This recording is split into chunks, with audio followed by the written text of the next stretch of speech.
Hey, I'm Pastor Eli. Welcome back to my channel. It is another Faith Friday, and you know what that means. It means we get to look at the Bible for encouragement and for guidance for the rest of our week, whatever is left of it, and for the coming week. I hope that this finds you in a good place. Every week, every Friday, I like to upload just a little devotional thought, something simple, something that's edifying, something that is encouraging.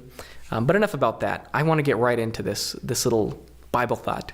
I was talking with one of my churches, and one of them is in Paonia. One of the few things that popped out at me a lot when I first moved to this area and started coming to this church as a pastor was off the sides of the roads. I saw lots of homes had signs up that said, "Say no to fracking." There's been a big emphasis to resist the push from oil drilling in this area.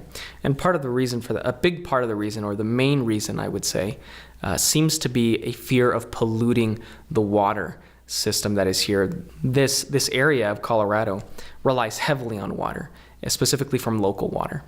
And there's a lot of fear that by fracking for oil, that can start polluting and leaching and doing all sorts of weird things to the soil, which will eventually come into contact with the water table, and that is the water that we all rely on here. Pollution at its very core is actually really simple. If you take the things that would be fine on their own and you introduce them into a place where they don't belong, you're polluting that.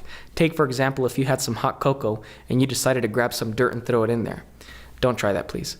You're polluting your hot cocoa. That's no bueno.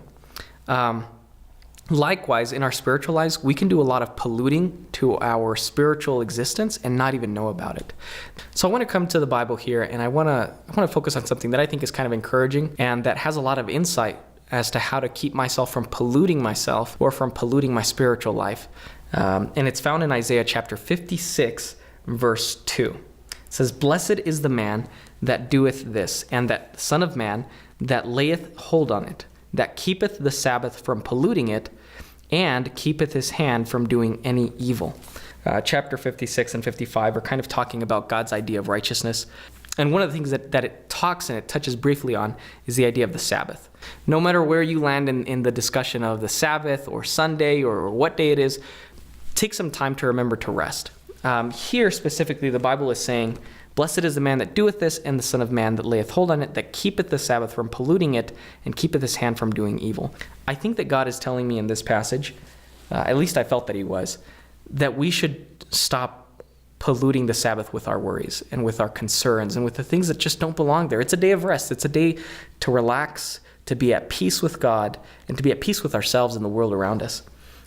Polluting the Sabbath. Just like with oil fracking in this area, I was letting things that are normally okay start to pollute into my life. Let me give you a real brief example. This has nothing to do with playing soccer on the Sabbath or anything like that. It's just a matter of not letting my worries, the worries that I have throughout the week, come into the Sabbath and pollute that time that God specifically made for rest. A time that God specifically made for me to just calm down and be at peace. If you don't have right now, if you don't have in your spiritual practice to just take time to be at rest and be with God, you can worship God any day that you want. But the Bible does make an emphasis. We need to rest. Our bodies need it, and our minds need it too. And so do our emotions. I think God is asking all of us just to take some time off from this really, really busy world and rest a little bit. Here's something really practical that I started doing with my wife, Emily.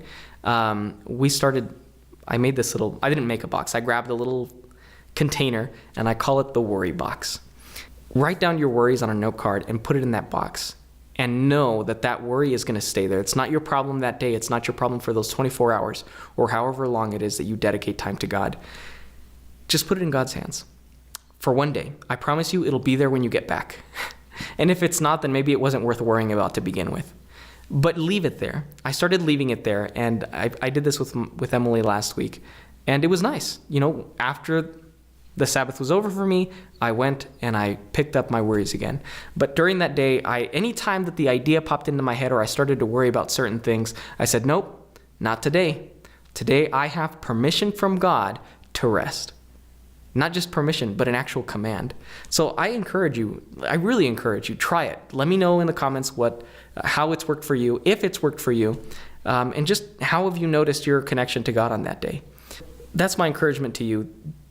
not so much as a command, don't pollute the Sabbath, but more so just don't let other things contaminate something that could potentially be a super big blessing for you. I want everybody to experience their spiritual life and their connection to God to the fullest.